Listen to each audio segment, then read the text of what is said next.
So I did already pick up Every Summer After by Carley Fortune. This is the first Carley Fortune book that I have ever read. There was a new release that I keep seeing all over the place. Everybody is saying it is like the book of the summer. And that one is One Golden Summer. I bought this at the store not realizing that it is somewhat kind of interconnected with Every Summer After. I asked a few people if I could read this without reading this. They urged me to read this one in order to get the full character arc over a side character in this one. His name is Charlie. I believe he is the main character in this one. So I was urged to read this one first. I am actually on page 99. So basically 100 pages in. Our female main character, her name is, and excuse me if I mispronounce this, but I don't know how to say it properly.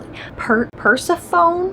That just sounds really, I don't think I'm saying it right. Either way, her nickname is Percy. So we're gonna call her Percy for the sake of saving me from saying it wrong if I happen to be doing that thing. So anyways, our female main character, Percy, this is based in Canada. Born and raised in Toronto, she is a quote-unquote city person. She grew up in the city. However, her parents bought a lakefront cabin, which they would go visit every like spring, summer, pretty much multiple different like school breaks. They would go out there. When they go there the first time, she discovers that there are next door neighbors that have two teenage boys, one of them being Sam, which is the boy that is her age, and then his older brother Charlie, which is who I believe to be the main like male character in this book. So we've got neighbors, Sam and Charlie, brothers, and their mother, Sue. And then we have our female main character, Percy, and her two parents. She's an only child. Percy and Sam end up getting really, really close. They become best friends.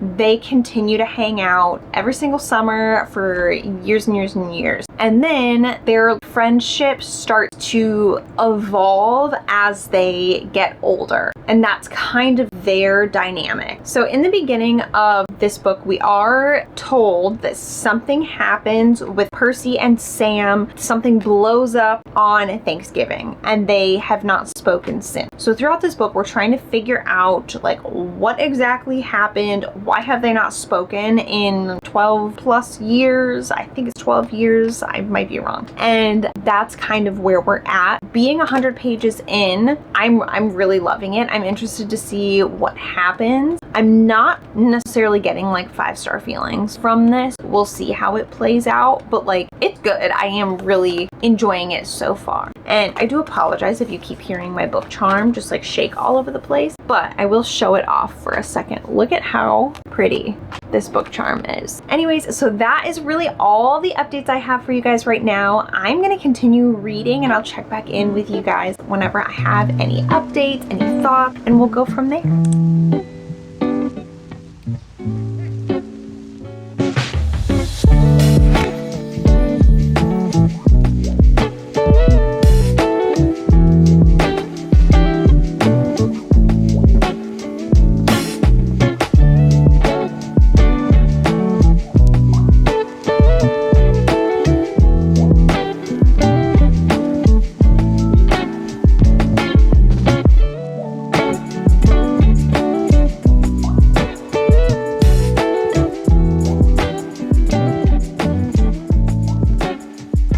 It's like 5-something in the morning, so ignore my insanely puffy eyes. However, I do want to note, for some reason, my eyes are so like irritated this morning. Anyways, that's aside from the point. I am now on page 130-ish. Yeah, page 130 in Every Summer After. And for a second there, things were looking too easy. And I was waiting for something to happen, and it happened. It happened, and I am so very interested to see how this plays out. This book is good. I am really, really liking it. I really needed like a fun summery palette cleanser after reading the last book. I just finished reading Sunrise on the Reaping. If you guys are interested in my thoughts on that book, that will be probably the last video before this one. I'll link it up here somewhere. But this is really fun. For this being her debut novel, it's really good. The writing is very easy to understand without just being like simple and boring. It's got just the right amount of detail. I can feel that tension, that like, I don't know, just seeing Percy and Sam finally like reconnect after that many years and seeing like how it plays out and understanding like the feelings that they're both having, the familiarity. It's just written so well and it's just great. It's making me laugh, smile, and I'm definitely interested to see how it kind of resolves itself. But that's kind of all I can say because obviously we can't get too detailed because spoilers. So I'm sitting in my car reading Every Summer After, obviously, and I'm kind of thinking that I'm getting a theory as to what allegedly happened that caused her and Sam to quit speaking for so many years. I really hope that I'm wrong. I don't like the thought of what I'm thinking might happen happening, but we'll see, because I don't think I would like where that's going. I don't know. I feel like maybe my theory is more far-fetched because in the present day timeline, because we kind of switch between the past and the present. In the present day timeline, I don't necessarily see hints of that being what happened. But in the past, I do kind of see hints that that might have been what happened. So I don't know. Good morning, everyone. It is currently, Friday? Yeah, it's Friday morning. It is 5:50 in the morning. However, I just felt like being a little bit chatty early this morning. I don't know who put what in my coffee, but I'm enjoying it. So last night, I did go ahead and finish, let me take my bookmark. I finished Every Summer After, and I don't think it's a 5-star book. However, it was so good. Like, I don't know what exactly is making it not a 5-star, but like in the bookish world, we all know that like 5 stars is a feeling. Books that you give 5 stars just make you feel a certain way that other books don't. And while I did really enjoy this one, it didn't give me that like this is a 5-star book type of feeling. So I think I'm gonna sit at 4.5. I did tell you guys yesterday that like I had a little prediction. I had an inkling of like what one of the conflicts would be, and I will say that I was right about what I thought was gonna happen. Did I like that happened? I didn't want that to be what happened. However, it was written really well. It made a lot of sense. I get it. I definitely understand like why said thing happened. So it's not that I was just like, I would have changed it about the book. It's not that. It's more of like when you're sitting there telling the characters like, no, why would you do that? It was one of those types of things, not me being to the author like, why would you do that? If that makes sense. I hope it makes sense. Anyways, so I was right. I have to put that out there that I was right. But the conclusion was really good. I do want to say that like one aspect was a little bit like quick to conclude. I would have preferred a little bit more elaboration, but nonetheless, I'm going to give this 4.5 stars. With this book aside, we are then going to pick up another romance, obviously. So I was in between reading Problematic Summer Romance by Ali Hazelwood. I have never read an Ali Hazelwood book before, and I've been itching to dive into one of her books because everyone who's ever read Ali Hazelwood, I just hear nothing but good things. So interested to read this, but because we obviously just finished Every Summer After, my original plan was to read One Golden Summer, and I think because our like side character Charlie from Every Summer After is so fresh in my head, and he was like an important part in like the ending-ish of the story that I feel like I will enjoy this so much more with that already being so fresh in my mind. So we are gonna go ahead and pick up One Golden Summer, again by Carley Fortune. Can we just take a moment for this cover? It's like metallic-y, but it's just so gorgeous. And then if you open it, you also get this, and it just like carries on to the back of the book. And then in the back, you also get that. It just, I don't know what it is about Carley Fortune book covers, but they are just beautiful. They almost look like paintings, and I just absolutely love that. They are just nothing but summer vibes. I love it. It's all I want right now is just fluffy. I keep saying fluffy summer romances. That wasn't, the last one was not fluffy. It was really good. It wasn't fluffy. I don't know. I just need to stop talking. So anyways, it's now like almost 6 o'clock in the morning. I don't know how much time I'll have before my kiddos wake up, but regardless, I'm gonna start not every summer after we just finished our book. We're gonna start One Golden Summer.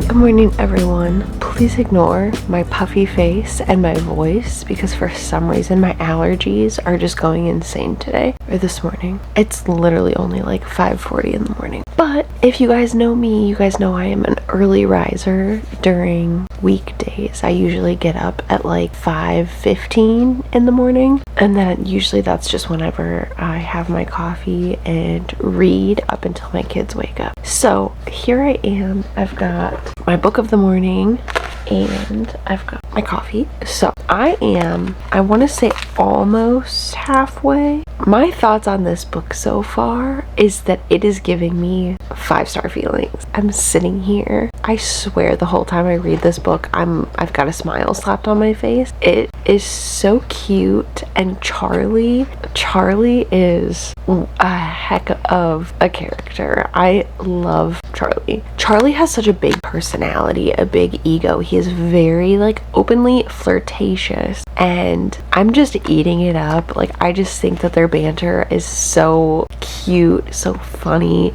and the tension is definitely there. It's just so good and I love it. I'm eating it up. Our female main character, she is a photographer. And wait, have I even told you guys like the synopsis of this book? I'll talk about it really quick because I don't think that I did. I did mention already that Charlie is our male main character, and he is the brother from the last book that we just read. He has always been a outgoing, he likes to party, he always has a girl hanging off of him, that kind of situation. I believe a lot of it is like a coping mechanism because when he was really, really young, he lost his dad, and then like other things play out in his life. However, I'm not going to, well, yeah, because that's part of this thing. And then on top of losing his dad really young, his mom dies pretty young. Like, he is still older when his mom passes away, but like way too young to be losing both of your parents regardless. And so he was told that it's gonna be his responsibility to be the man of the house after his dad passes away, and that's just a really big burden to put on a child. So he always like shoved his own feelings down to try and be like the jokester, the one that acted like everything was okay, everything was fine. He was just trying to make sure his mom was okay and his little brother was okay. And so he just always had to be the one to pretend like everything was fine and be like the rock of the family. And because of that, his coping mechanism ended up being like partying and having a bunch of girls. So that's kind of Charlie's situation. Alice, our female main character in this one, she had gone to the same lake that they always went to in the last book, but she only went one summer when she was, I believe, 16 or 17, and she was very shy, always saw Sam, Percy, and Charlie like out on the lake, but never ever had the courage to like say hi, introduce herself. So she always watched them from afar. She ends up getting a camera for Christmas or a birthday, something like that, and starts doing photography. She snaps a picture of Sam, Percy and Charlie out on their boat, which this is like an example of like the picture that she took allegedly, and it just captured the emotion of like Sam and Percy staring at each other in awe, Charlie like looking at them as like a proud big brother, the movement of the boat, all of that, and it sparked her love for photography. So that is now her career in this book. She is about 32 years old, I think, and she's a photographer. She's not that happy with her profession. Like, she loves what she does, but she doesn't like having to, for example, over edit photos of women in swimsuits. She wants to show a woman's like true body, the cellulite, the stretch marks, the folds, like all the parts that make women women. And she ends up like being told that they want a raw, real swimsuit photo shoot, and so she does it. She gets the job, and then whenever it's time for them to edit, they want her to smooth the cellulite. So she's just like, well, I don't want to do that. No, but she's a people pleaser, so she kind of has like an inner battle with herself of what to do. Anyways, so that's kind of the backstory of both of our characters. Alice's grandma ends up falling and having to get hip surgery or hip replacement, something like that, and so Alice takes time off work to take care of her grandma. However, instead of just staying at their grandma's house, they decide to go back to the lake house that her grandma always went to, the same lake house that she went to once as a child. That is when she runs into Charlie. Charlie is responsible for like the upkeep of the cottage that they're staying in, so that's kind of where they keep having to interact with each other. So a little bit of like forced proximity, but kind of not, because it's a lot of it's really not forced. But anyway, so that is kind of the situation here, and it's just really, really good. I cannot stop thinking about it. I adore Charlie. I think Alice is an amazing character. She's definitely relatable because I'm a people pleaser. I'm pretty introverted and shy. It's like trying to find that like within yourself to stand up and do things that are out of your comfort zone, live your life, do the things you wish that you would have done if you had the courage to. It's just so good, so sweet. Charlie's interactions with her grandmother, just heart melting. Absolutely love them. That's really all I've got right now. Again, getting 5-star feelings about this one. We're only halfway. I'm gonna drink my coffee before it gets cold and read some more, and I'll catch up with you guys in a little bit.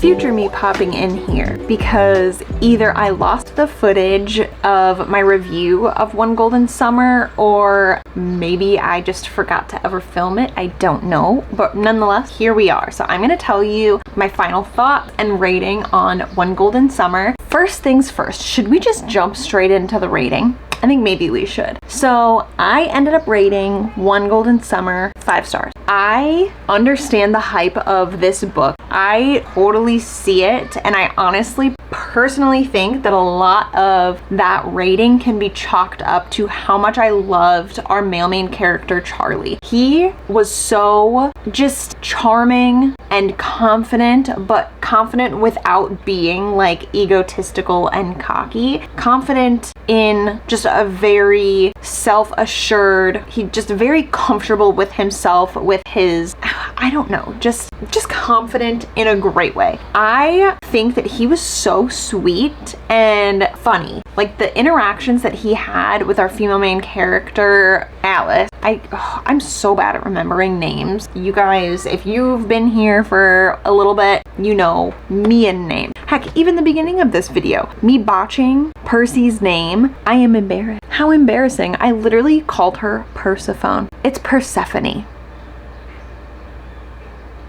It's Persephone. However, I will admit I have never heard that name out loud. I've never met somebody with that name. So give me grace.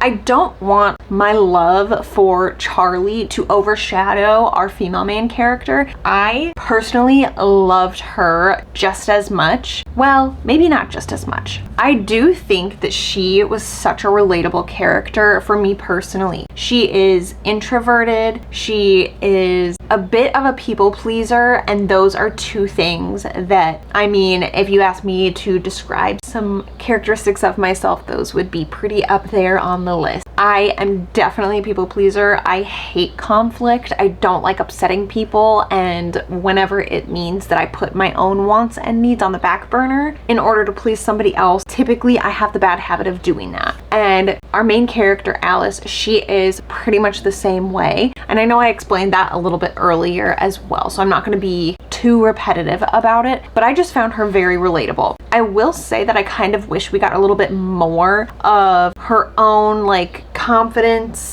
journey and learning how to stand up for herself and stand up for what she believes in. We did get that, but because I related to her so much, I kind of wish we had a little bit more, but I do not think that that took away from the story. I still think that just that book flat out was an amazing summer romance. This is going to 100% be added to the list of books that I would love to reread at some point in the future. With all that being said, it was a 5-star book. I absolutely loved it. It makes me really want to dive into This Summer Will Be Different. I have that book downloaded on my Kindle. I downloaded it like last year, but for some reason I literally just never read it. It just has been sitting on my Kindle for the past year. So I definitely want to dive into that. Another thing I just want to note in general about Carley Fortune's book, I have obviously now read Every Summer After and One Golden Summer, and her descriptions of locations and just the summer atmosphere is like nothing I have read before. And granted, my reading history isn't the most elaborate. I have just dove back into my reading journey within the past year. I can't speak overly deep about like comparisons. However, I will say it's nothing like I've read before. It is very, very immersive, and it is probably one of the most perfect books I could tell you to sit and read while you are near a body of water. Pool, lake, beach,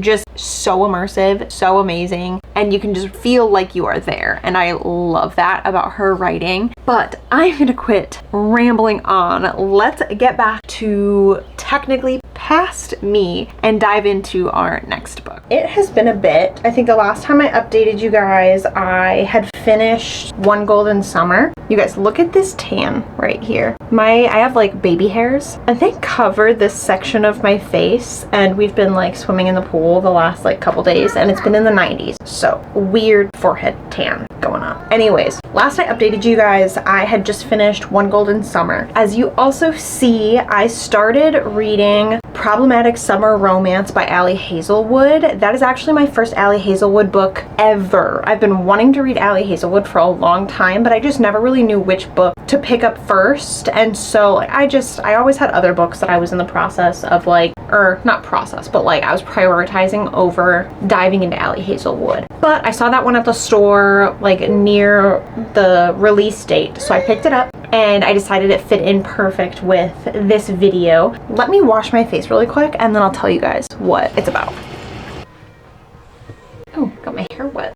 So Problematic Summer Romance, I think like the main trope that we have here is one, forced proximity, but we also have, which may be controversial, a age gap. So our female main character, Maya, she gets dumped by her boyfriend, Alfie. And the reason behind her getting dumped is because he actually was cheating on her with her best friend and her roommate, and so that's a whole thing. She's having a really rough time, doesn't really know what to do, and so she calls her brother. However, her brother is on a plane and she cannot get through to him. One of his co-workers and like lifelong best friends, Connor, also known as Harkness, which is his last name. Some people call him Hark, some people call him Connor. Anyways, so he is the one who answers. He kind of like chats with her, tries to figure out like what's going on, what's wrong. She like ends up telling him the whole situation. He then later that afternoon shows up in her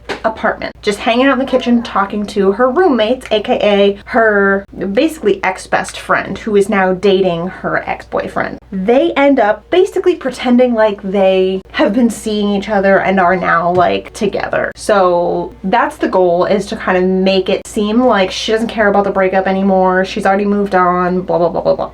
And on top of that, she's moved on with an older man who is very rich, successful, owns his own like firm of some sort, basically trying to make it seem like she's all good, nothing's going on. They end up spending like a whole day, maybe 2 days together, and feelings are felt. We'll say that. Time goes on and they end up continuing their like friendship. They talk on the phone like all the time. They get really, really close, but like nothing physical. They're not dating, nothing like that, because he is like hell-bent on this age gap is not okay. They cannot have feelings for each other. This is strictly just a friendship. And on top of that, it is strictly a over the phone friendship. They don't really meet in person unless something comes up that involves her brother, where they both end up being at the same place at the same time because of her brother. So then, present day, they both have to go to Sicily, I think, for her brother Eli's wedding. So now we're in forced proximity with the age gap, with the underlying feelings that they have for each other that just like, because of the age gap, should not be there. Oh, I don't know if I've said this, but their age gap is 15 years. So I think in this book, she is like, I think it starts where she's around like 20 and he's like 35. And then it kind of just progresses from there. Yeah, so that's the premise here. That's the summary, the synopsis that I'm going to give you. I'm sure you guys can all assume like how that plays out. I need to put on some sunscreen. It's gonna be hot and sunny today. I think I'm gonna use my tinted SPF, and then I just picked this up and it actually is kind of really nice. It's just a bronzer stick with a blush on the end. And I love the color of this blush because it looks like a sunburn, like the perfect shade to look like a natural sunburn, which, I mean, that's my personal preference. The color, if you guys happen to be curious, is Berry Tan, is what the like duo is called. Anyway, so my thoughts on problematic summer romance. One thing that I do really want to note is that while I am really, really liking it, I am getting a little bit annoyed at how much they mention the age gap. I know that that is considered like the main trope of the book, but whenever it is discussed in every conversation, whether they're joking or being serious or there's an issue or it's like just comments here and there, it's just, they are hounding home the age gap way more than I think that they need to. Like, we get it, but it's getting a little bit excessive. Okay, my camera died, but I will finish showing you. First of all, in like sunlight, this is what just like that little bit of bronzer stick looks like. This lighting is making my skin look a little bit okay. Anyway, so this is the color of the blush stick, and I just do a little bit of that, a dab here, and then I do just like a little smear on my forehead because I like to give the illusion of sunburn, which I do actually have. Well, I don't have sunburn, I just have a weird tan like I showed you guys. It just looks like such a nice, just like warm pink that just gives the illusion of like a little bit of sun. Okay, thank goodness though, like my hair is gonna cover that weird untanned spot. Okay, see, just subtle. This lighting is not great, but okay, I'm gonna put this down because I don't know if I'm showing you guys literally anything worthwhile. Ow. I'm chaotic, so we're done. For one, it's like 5:45-ish in the morning, so I'm being extra quiet. I'm sitting here reading some of Problematic Summer Romance. So far, I am really liking it. It's the biggest like trope that there is in this one is age gap. It's like a 15-year age gap, which I really don't mind like age gaps much as long as like there's certain criteria. This one is fine, but what I find kind of annoying is that I swear every comment that the male main character Connor makes towards Maya, which is our female main character, obviously, but every comment that he makes towards her, it always mentions the age gap every time. I think to a certain point, it's like we understand there's an age gap. We don't need to keep like making comments about it. There was one where, oh, they're like, we're getting tickets to go somewhere, and the ticket booth guy asked Connor like, oh, is that your daughter? And then there was another one where I literally just read it. he was at a place surrounded by like her college peers, her other fellow students, if that makes sense. And he said, like, it's obvious to me that he sees my friends as infants who just outgrew their diapers. Like, these are a bunch of college students, and like, I get it. If you're 15 years older, like, you're gonna feel different. You're mentally in a different headspace than all these other people. But like, just comments like that, like, being in diapers, is that your daughter? Like, I don't know. It does get a little bit annoying that they just keep bringing it up. And like, I understand you have to stick to the plot and you have to support the plot, but there's a line where you could like overdo it. Like, we understand, we get it, let's keep moving, you know? But that's really kind of all I have to rant about it a little bit. But again, like, I do like it. I am interested. I like the characters so far. I'm not like fully invested. I'm gonna finish my coffee and keep reading. I literally turned one page since I last chatted with you guys, and here we are again. He's so much older than me. Our age gap could apply for a driver's permit. Okay, so it is a wee bit later, and I am sitting down to actually talk about my thoughts, my review on Problematic Summer Romance, because I finished it. So I know, like, I did quite terribly recording any reactions or anything to this book, because one, with romances, it is a little bit hard to capture like reactions and stuff, because there's no twists usually. Most romances are pretty, like, you know what you're about to get out of them, so there's not usually a whole lot to comment on. And that's kind of how I was with this one. I think, like I've said before, that my biggest take on this was just that they reiterated the age gap repeatedly, like quite a bit, to where it did start to get annoying. But I think the rest of the book, the yearning, the tension between them, like all of that kind of made up for the fact that I was getting kind of annoyed with the reiteration. I think that's the word. The reiteration of the age gap. Let me pull up my Fable and see exactly what I ended up rating this one. Okay, so for Problematic Summer Romance, I ended up rating it 4.25 stars. Now looking at that, I do think that I would still feel the same way about it, because it was really, really good and I did really enjoy it. However, like, there was no 5-star feeling. I loved the way that it was written. There were some parts where some of the terminology, because like I said, Hazelwood writes a lot about like the science career path, and so there were some words that like I wasn't really exactly sure what they meant, so that kind of takes you out a little bit. But overall, the romance was just amazing. I love the characters. I really like how she captured the male main character near the end of the book, and it kind of did make his like the age gap, I don't want to say stand out, but in terms of like his goals in life and what he wants, where he's at in life, I saw that he was more like ahead from what she was. But I loved that he was open about it. He finally expressed, like, this is where I'm at, this is how I feel. However, I will wait 2 years, 5 years, 10 years, 20 years to achieve that based on when you're ready. I am not gonna force you simply because I'm older and I'm ready. And I just really, really liked that. I think she did a really good job at just, I don't know. I don't even know how to explain it exactly. I hope that you guys pick up what I'm saying. But anyways, overall, Problematic Summer Romance, my first Hazelwood book ever. Really, really enjoyed it. And I really, really want to... Is it all gone? Intermission. We're refilling coconut water. Can you hold the lid? Yes. Thank you. There you go. Can I have a sip? Yeah. Thank you. Here you go.